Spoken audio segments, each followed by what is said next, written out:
বন্ধুরা আবারও কেকেআরকে নিয়ে সামনে এলো একটা বিশাল বড় খবর। এবার যে নামটা উঠে আসছে সেটা শুনলে অনেকেই চমকে যাবেন। এইবার হয়তো কলকাতা নাইট রাইডার্স দলের মেন্টর বা কোচ হিসাবে দেখা যেতে পারে একজন প্রাক্তন তারকা অলরাউন্ডারকে।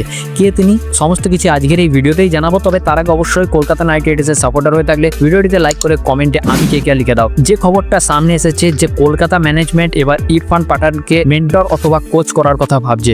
এই সিদ্ধান্তের পিছনে কিন্তু অনেক বড় কারণ রয়েছে।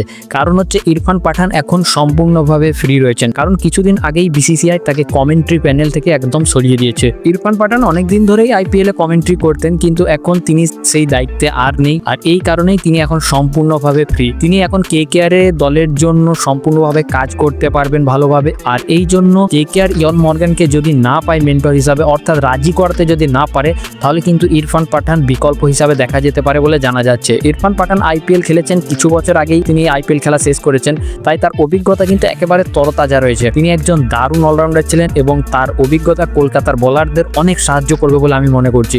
আপনাদের কি মনে হয় ইরফান পাঠান যদি কলকাতা দলে আসে, কলকাতাকে কি আবারও চ্যাম্পিয়ন করতে পারবে গৌতম গম্ভীরের মতো? আপনাদের মতামত অবশ্যই কমেন্টে জানান এবং কলকাতা নাইট রাইডার্সের সমস্ত আপডেট সবার আগে পেতে ডেসক্রিপশন থেকে হোয়াটসঅ্যাপ চ্যানেলে যুক্ত হয়ে যান।